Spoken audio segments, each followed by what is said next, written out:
Robbing kim? Robbim Alloh. Dining qaysi? Dinim Islom. Payg'ambaring kim? Payg'ambarim Muhammad sallallohu alayhi vasallam. Kitobing qaysi? Kitobim Qur'oni Karim. Tilaging nima? Tilagim iymon. Qiblang qaysi? Qiblam Kabatulloh. Millating qaysi? Ibrohim Halilulloh millatidanman. Kimning mazhabidansan? Imom Azam Abu Hanifa mazhabi. Do'stlaring kim? Do'stlarim chahor yorlar. Ular kimlar?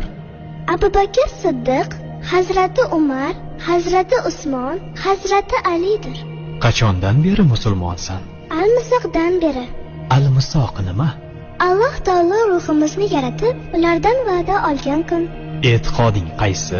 Ahli sunna val jamoa e'tiqodi. Kimni yaxshi ko'rasan? Alloh taoloni. Undan keyinchi? Payg'ambarimiz Muhammad alayhissalomni. Undan keyin